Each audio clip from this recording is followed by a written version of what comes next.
Thank you for listening to Return to Roots Mil2Vet Resource Podcast, where we document our shared experiences, stories, and transitioning and reintegrating from the military to the community. For more information, go to mil2vet.com. If you have little ears, ensure you listen to the content before you allow them to listen. And if you are in crisis and homelessness, suicide ideations, or incarceration, dial 211 Courage to call for assistance. Now, stand by for the sound of freedom.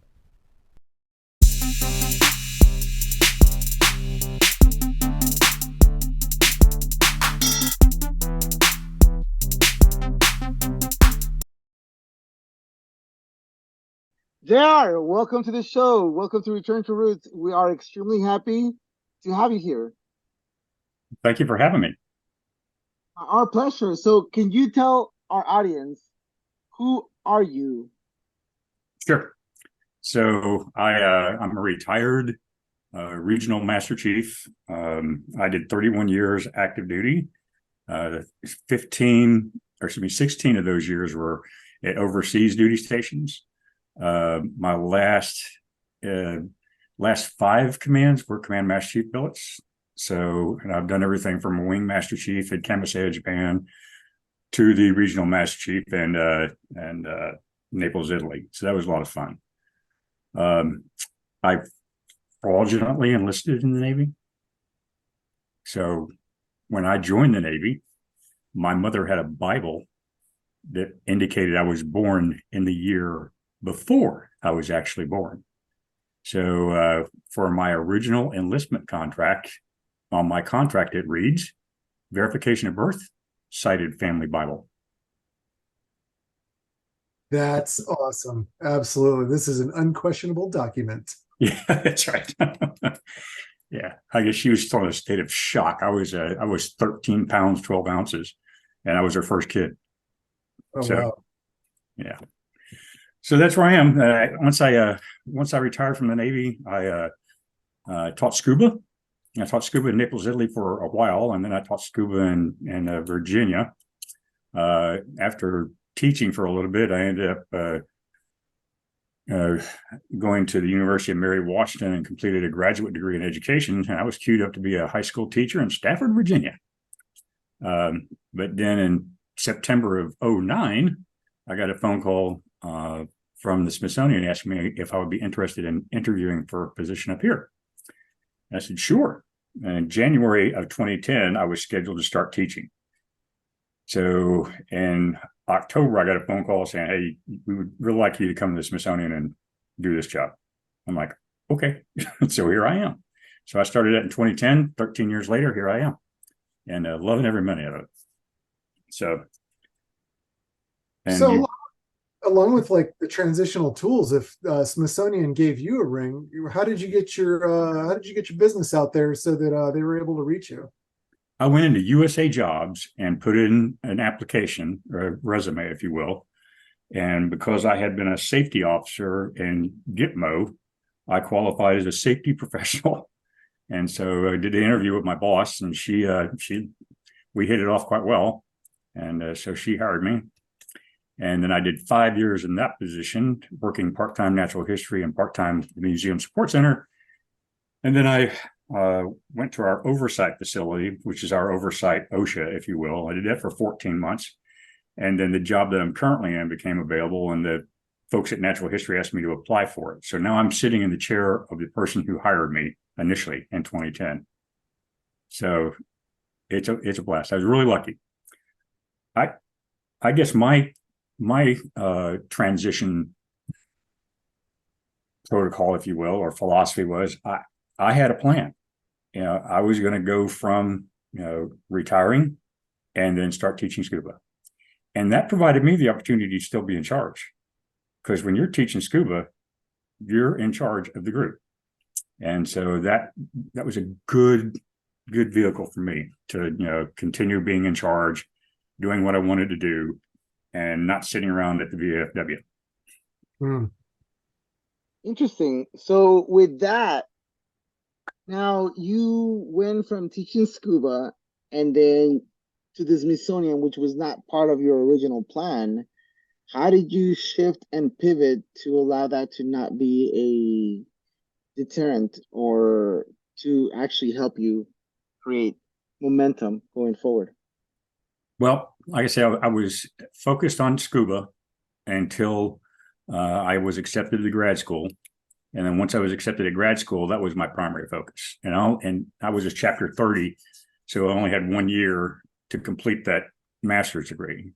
So, and I needed about 6 more classes of undergrad stuff to fulfill the degree that I was after for teaching, because I was doing advanced placement history and social sciences. And so I had missed some of those things in my regular undergrad degree. So not only was I taking 5 series classes, I was also doing some 3s and 4s at the same time. So there was no slack time. It was I'd get up in the morning, I'd go to school, and it was online mostly, except in the evenings when I have to go down to Mary Washington. Does that help? Absolutely. But there was always a focus for me. There was always something that that I was in charge of, and so that's what helped me.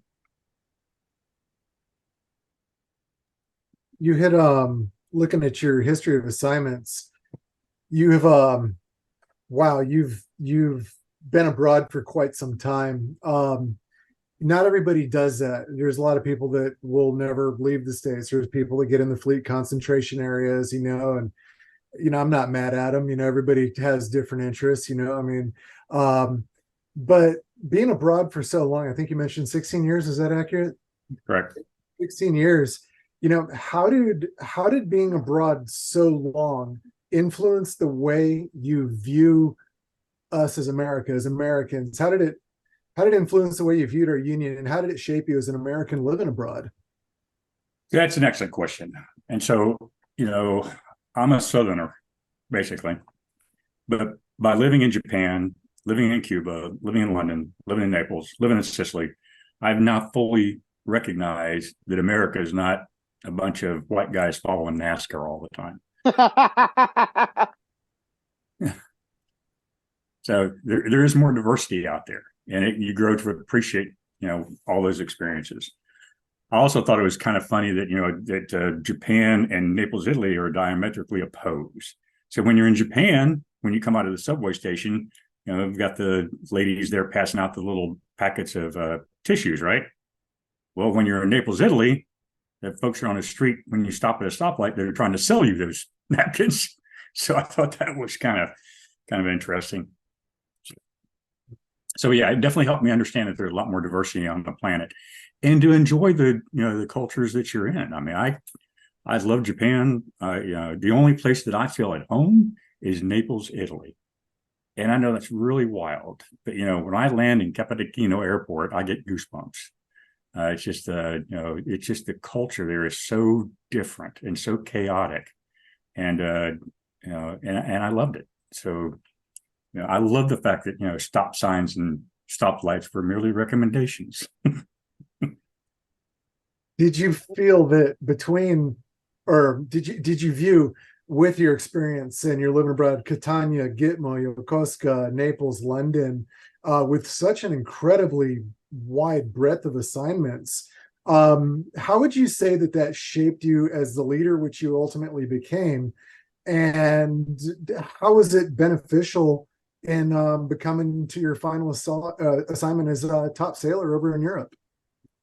Well, it definitely made me grow. I mean, and understanding some, the different sailors that are stationed in these different locations. So I'll tell you that, 2 of the sailors that I absolutely respect and think have, more worth than anyone else I've met, other than Amy, of course, is 2 guys that when I checked on board the ship on the O'Brien in Yokosuka, Japan, both these guys had been in Yokosuka for, all of their careers.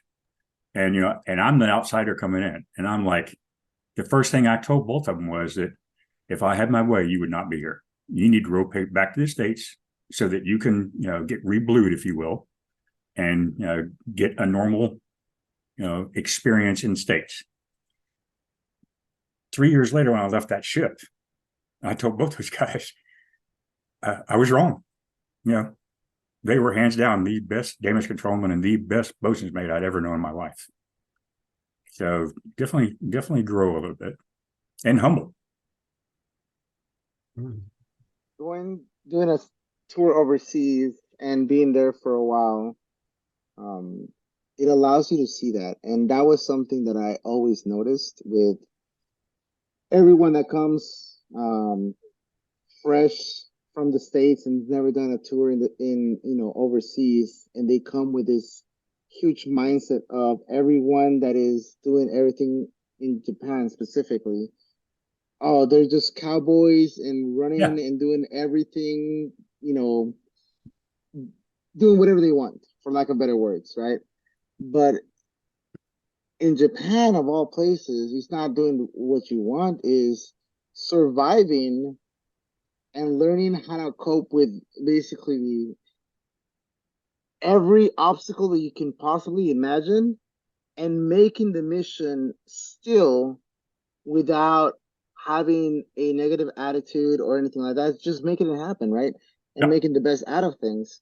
And most people, just like you said, that I've known that did at least one tour there, they come back with this massive awareness and this massive appreciation of, first, I thought it was nothing but cowboys and Indians just going crazy, and now I fully appreciate to the depths of the people that are out there fighting. And honestly, without all of that knowledge, because we have been around to where there was been multiple times that they have wanted to kick everyone out of Japan and put in fresh new blood in there, and get rid of the lessons learned. But if that would have been fully the case and they would have gotten rid of that knowledge, that tribal knowledge, it would have created a huge, massive chaos. It would. You're absolutely right. Those two guys knew everything, where to get something, how to get something, how to fix something. It was incredible. So without that institutional knowledge, I would have been lost. Yeah. So tell us a little bit more about what is your role now that you are in the Smithsonian? What is your role there? What do you do? So I manage the Museum Support Center, which is the off-site storage facility for the Smithsonian. So I've got about 750,000 square feet of offices, laboratories, and storage facilities.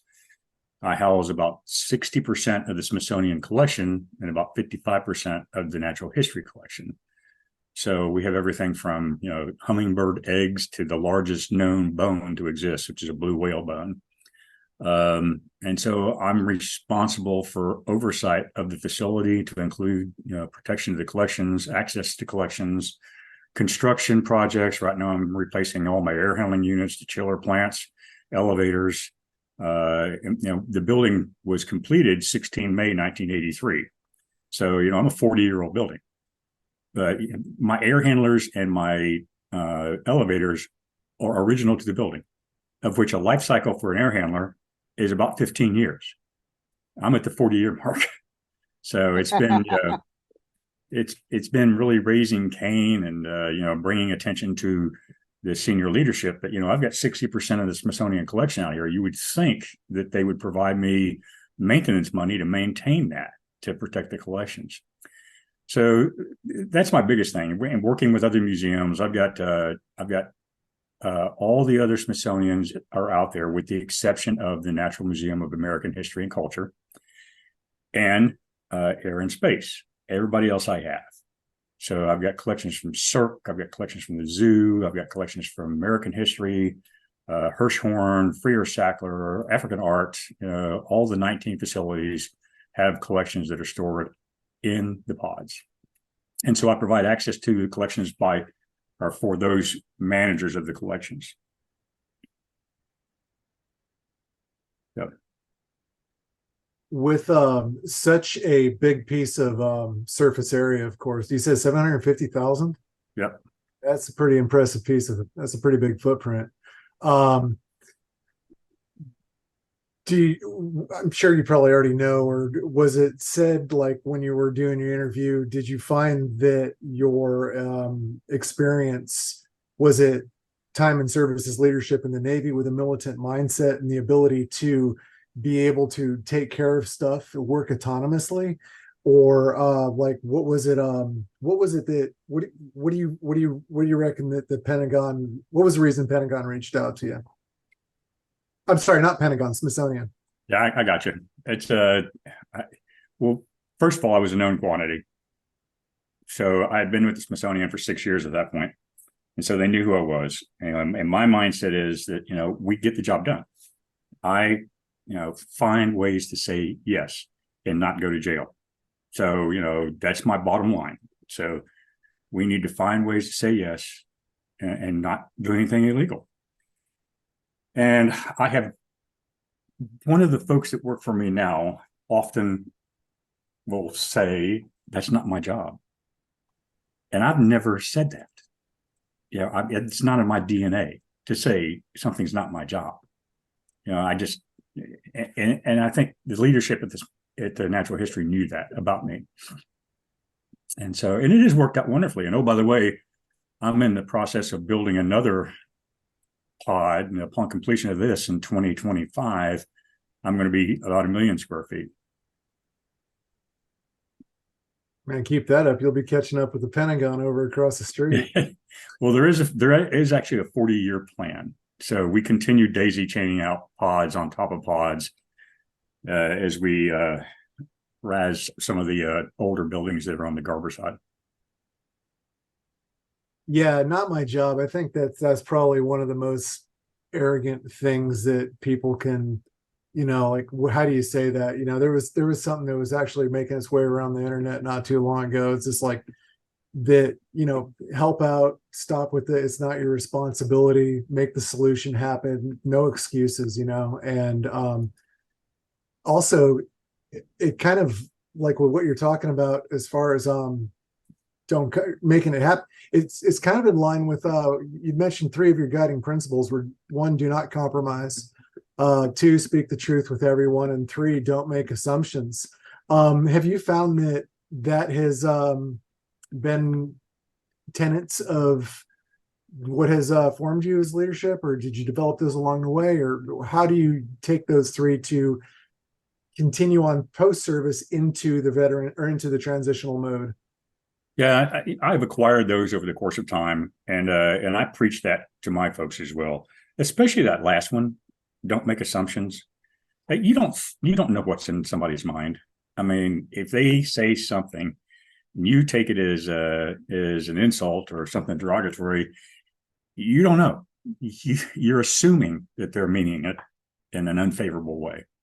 So, I have those cards printed up with those 3 things, and then all of my folks have one of those cards on their desk. Those are the 3 things, and so they're rogered up on it, and it works out. If you could go back with all your knowledge about transition, reintegration, and the whole process, would you have changed your tactics as a CMC, or would you have changed your guidance or knowledge or mentorship towards the junior sailors that you led? Yeah, I think I would. I mean, when I first started out, I was, I read the Prince, Machiavellian. So that was kind of sort of the way that I ran things. As I grew and, and became a better person and a better master chief, I leaned more towards the counseling and the mentoring phase. And that's even today. I mean, that's where I try to go, is make sure that folks understand that I am a mentor and I have their best interest at heart, and that really does help. I mean, my folks will do probably just about anything for me. So and 9 times out of 10, I don't have to ask. They see something that needs to be done, they go do it because they know that I'll support them.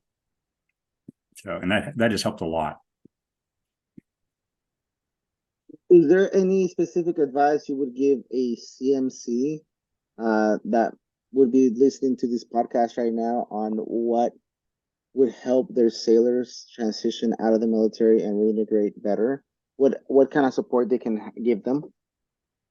Go to, put in your VA paperwork as early as possible. Yeah, if you have some type of service connected disability, get that in there well in advance so that they can verify and get you going before your transit date. That and seek out those sources. So that's my best advice. Okay. I didn't necessarily do that, and so in retrospect, I probably should have, and that would have helped me out, I think. And so I tell my folks if they're transitioning, well, at the end, if you're transitioning, get that stuff done early, and don't be afraid to hire an attorney if you think that you're being short-sighted. Having been out for a while, VA, there's a lot of people got a lot to say. People think whatever, a lot of rumors, lots of memes, lots of stuff. What positive changes have you seen in the VA since your retirement date? Because I'm sure you probably keep up a little bit with that, or if you're not active with, it's of course your personal. But if you're willing to share, what are the best things that you can see have been the best changes that have made the VA better in the last however long since you got out? Sure. I'm fortunate because I had the VA here in DC. And so one of the bigger facilities, if you will, is here on Irving Street. And they seem to be much more responsive if you have issues.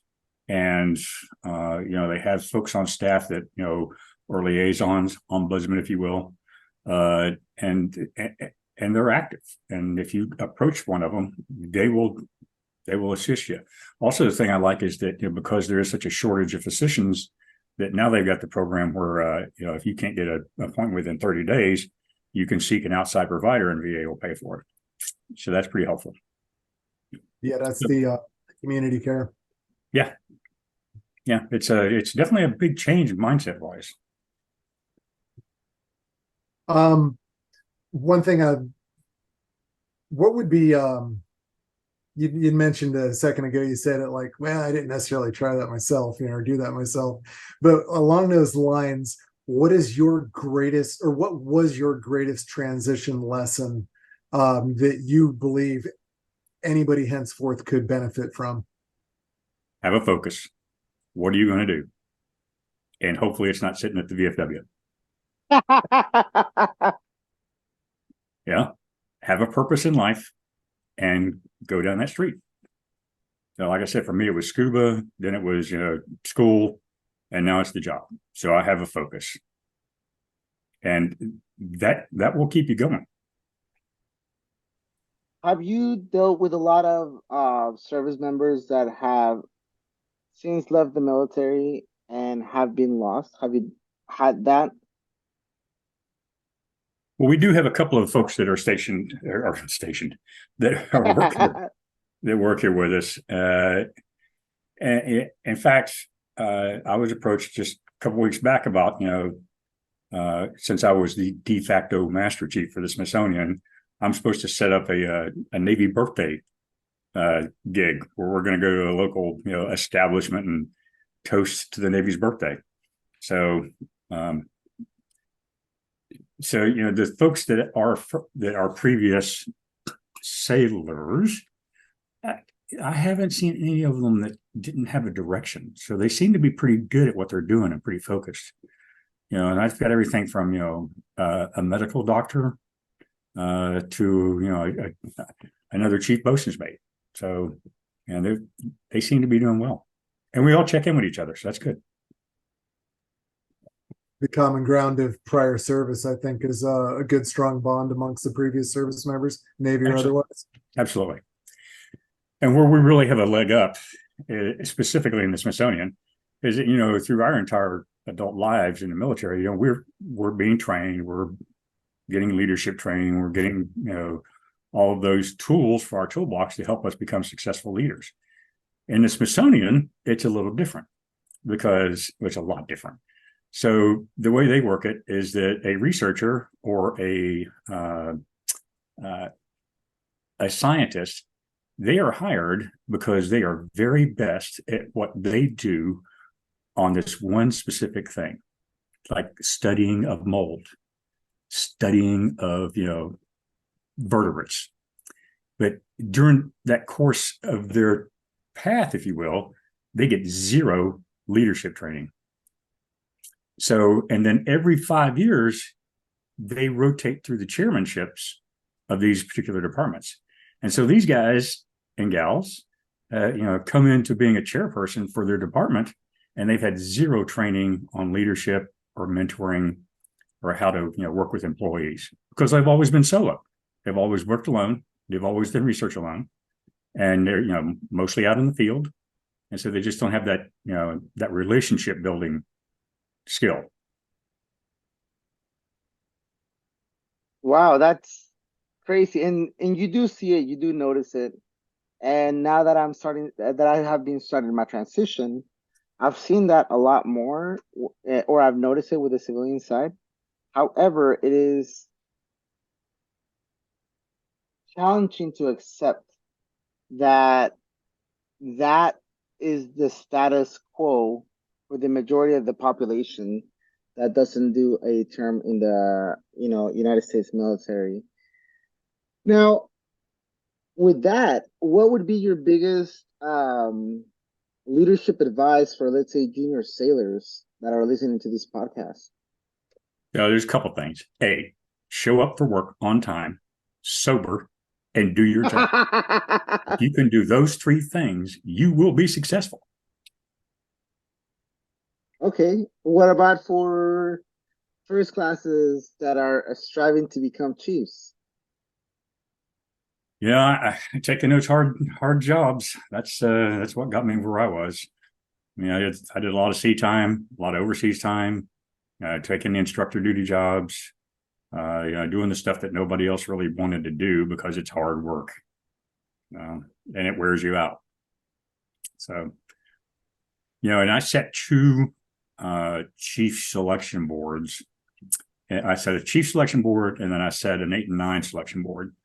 And that was now granted that this is ancient history now, but it was the folks that were doing the sea tours, doing the tough jobs, not having that Norfolk NEC, where they're staying right there in Norfolk, Virginia. Now, that being said, if they're going from sea duty to shore duty in Norfolk, Virginia, doing a correct seashore rotation, then they're good to go. But you got to make sure that you're being on that thing that's pointed on one end and rounded on the other. So, that help? Oh, absolutely. Wow. So I didn't actually anticipate asking a question like this one, but having sat on the board, obviously a lot of people like to try to, they're very career oriented, and you try to, guys want to be gifted as leadership roles, and with different leadership roles might open up different opportunities in the end. So like if people know that they want to do a senior management or a senior leadership role once they retire, and I'm not going to call being a chief or a commander or something like that a stepping stone role, but certainly it's going to build experience. But from that selection board, what would you say what would you offer, obviously not compromising the board here, but what would you offer to the people to the people who've submitted their packages? They're up for selection, they're up for board. What do you submit to them? I mean, just only take the hard jobs, or anything about record keeping, things like that, so that they can best prepare for separation? No, all the records that I looked at, everything was complete. The one thing that's kind of frustrating is that you'd pull a fish, start reading through it, and then you're required by law to read the package if they send the package in, right? But like I had 8,000 records I had to review for 87 board. Yeah, and so the guy that I've just gone through all of his fish and looked at everything that he's done, all of his fit reps and everything, And I break out his package, and it's just a duplicate of what I've just read. You're required by law to look at it, but that can be a little frustrating. So pull your microfiche before the board, make sure everything's in there. If it's not, get it corrected. Yeah, I only send a package in if it's absolutely missing something. I never send a package in. Keep your record up to date, right? Yeah. I mean, keep your record up to date. Absolutely. No, those are still actually, I imagine it, Yogi and Chris just retired, but that was what it was like my whole time as a chief as well. It's like, dude, re-enlist every couple of years. Me personally, I did it every 3 years at the absolute latest, because I didn't want to send in. You get these guys, I'm going to do a 6-year extension. Why, dude? Your record's going to be this thick when it goes. You're right. You're going to have to send in 2 microfiche in order to keep up. Yeah. Pretty interesting. Go ahead, Yogi. So we talked slightly about the VA and the application process and stuff like that. And the location that you have, it's huge, right? Because you've been able to get a lot of help and a lot of courtesy from where you're at. With that as a basis, right? There's other places that are challenging and they don't have the resources or the community care. Do you have any advice for those kind of service members or veterans? Yeah, find a facility that's within 50 miles and go there.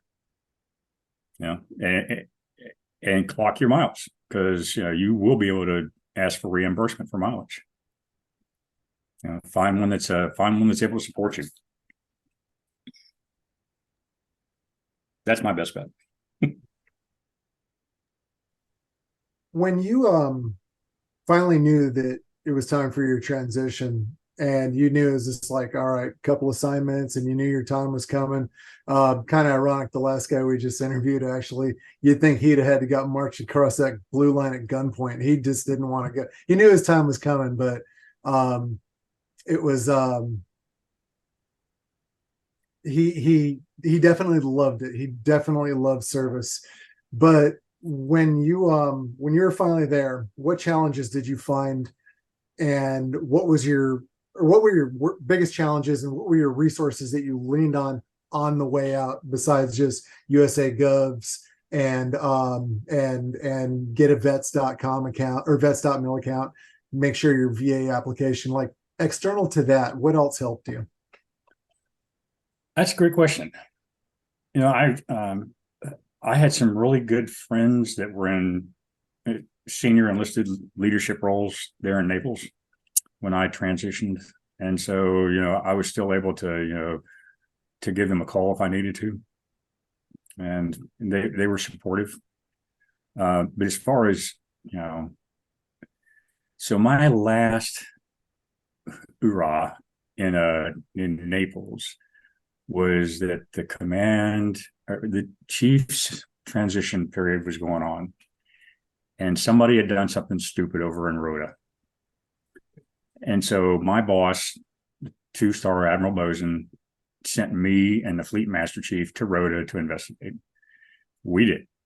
We said, okay, the master chief did what he was supposed to do. He was a little slow on the uptake, but he corrected the issue. And we interviewed several folks, took several days, and finished our report. Went in and told his commanding officer that what we had found. Then I came back to Naples and told the fleet master chief, and I told my boss that we had chatted with the master chief. We had counseled him informally that he did the right thing. He just did a little bit slower than what he should have, and that we were satisfied with that end result.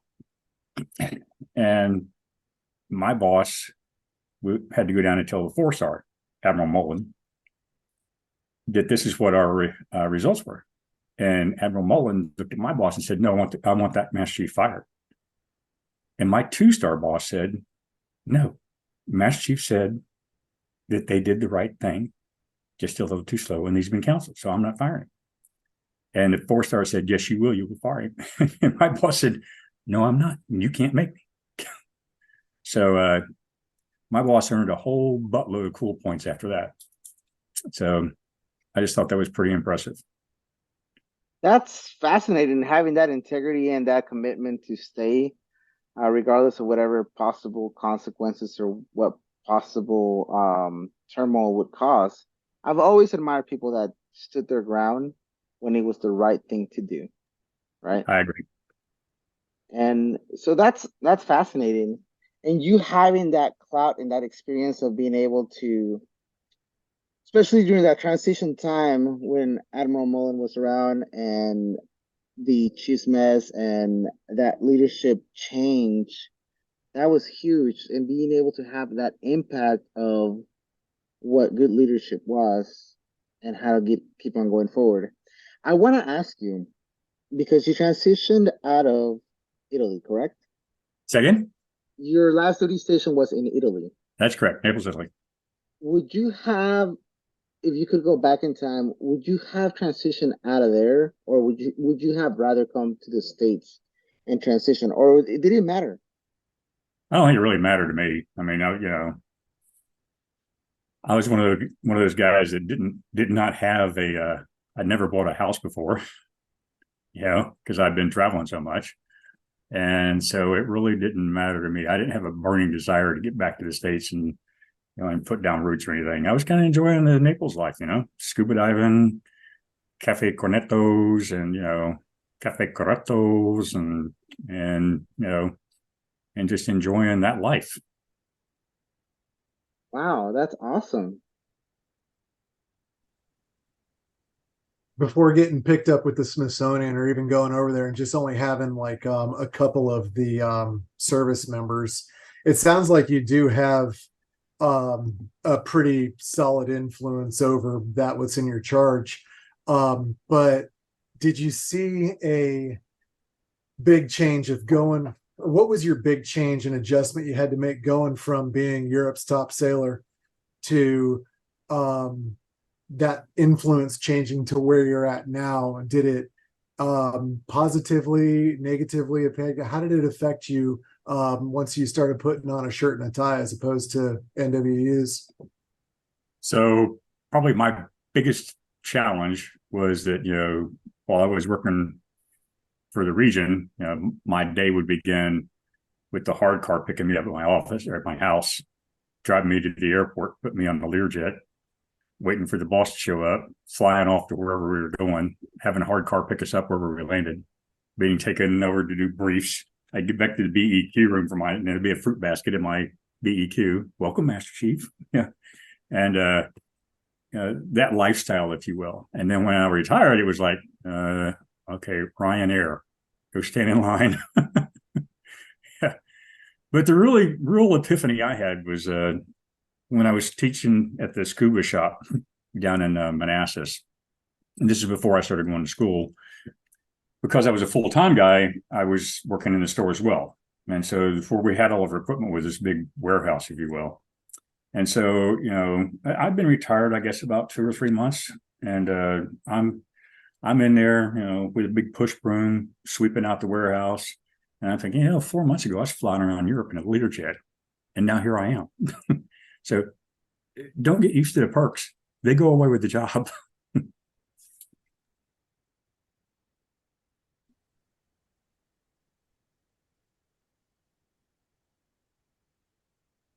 You've had an amazing life. You've had a lot of amazing experiences. Yeah, I'm still here, man. No. But what I'm saying is with the military, that can be that transition part of being on the top heap and then coming down and becoming a regular quote unquote Joe, right? Have you seen or have you experienced any drawbacks when it comes to your mental health and challenges that you had to readjust? Yeah, when I first got here at the Smithsonian, I definitely had to adjust because I'm like, I'm much more, let's get this done. Scientists are a different breed. I mean, First of all, you can't make somebody do something in the government. They have to want to do it. So when I first started working here, I used to tell everybody, when they asked me what I was doing, I'd said, I'm in sales. I'm selling ideas to get these guys to do what they really should be doing. And so that's how I kind of sort of approached it. It was a salesmanship job. You were having influence without authority. That's a very good way to put it. Influence without authority. That's beautiful, honestly. Yeah, you got to convince them that they want to do it. Yeah. Well, man, it's funny because that's almost like what the definition of leadership is, right? Trying to sit there and get people to willingly do something that they would not normally do in the first place. Precisely. Yeah. That's exactly it. So unless anyone else has something else to add, we're going to move to the save rounds and alibis.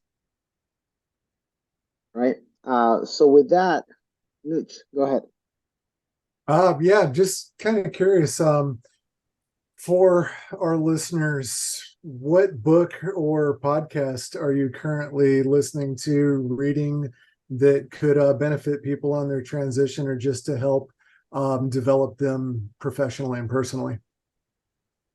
So one of my favorite books is called Faith of My Fathers by John McCain. And that's both inspirational, patriotic, and it'll bring you to tears. When I was reading it, I had to put it down. I was flying back from the States. And I had to put it away because I didn't want to be sobbing like a 3-year-old, as I was reading through that book. But that really helped me understand what folks go through, and how they maintain their faith, if you will.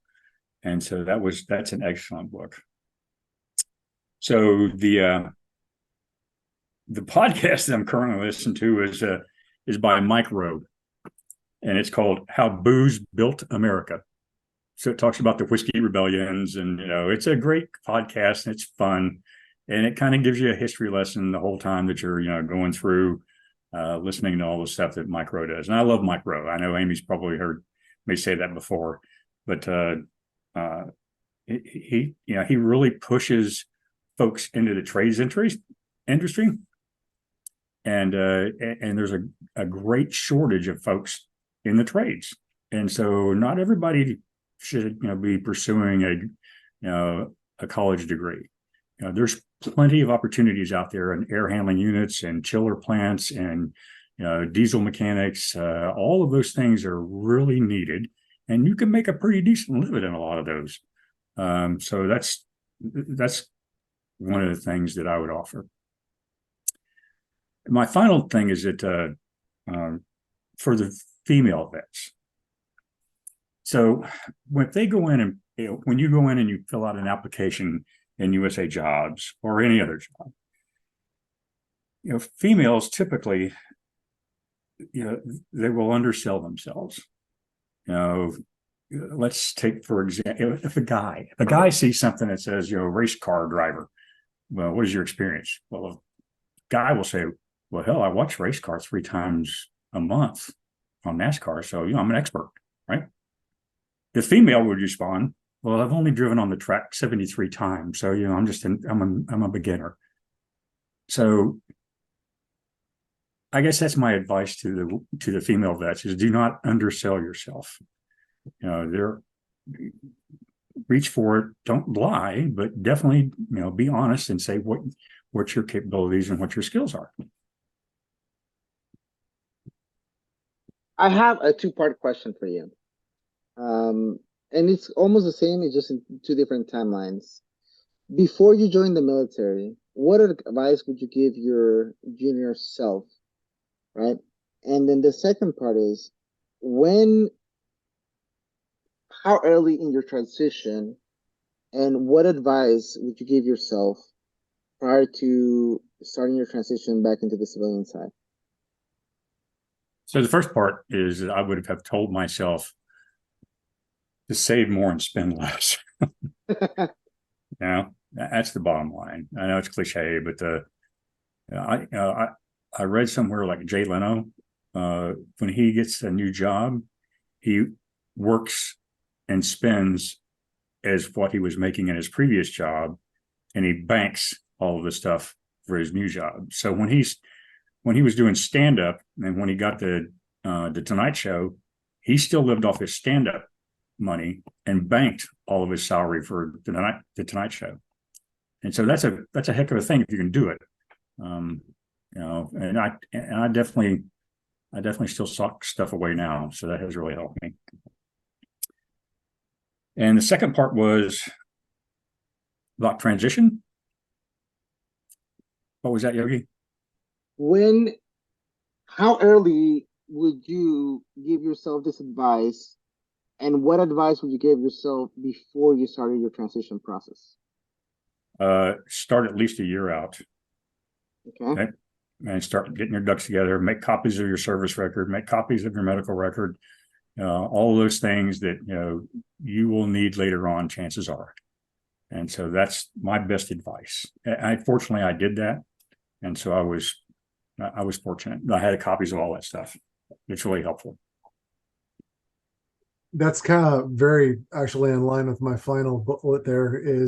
Sounds like you got in a year early prior to, but when did you, you got into it, but when did you really know that, all right, I'm in this transition mindset, this is happening, it's not checks in the block, it's not anything, this is really happening, there's the blue line over there, this is going to happen? When did you really get into that mode and know you are transitioning?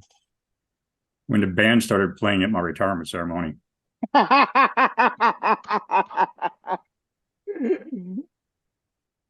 So, I mean, I had done some of the preliminary stuff, like making copies of things and documenting stuff. But no, when the band started playing, I said, okay, we're really going to do this. So, yeah, Jim. And then I didn't look back. So, in fact, a funny story is that, it was a Wednesday around 9:30 or 10. And the guy that relieved me gave me a call and said, JR, it's 9:00 on Wednesday. I said, yeah, I know. I need to get out of bed. And he was like, crap. Because he was suffering my job.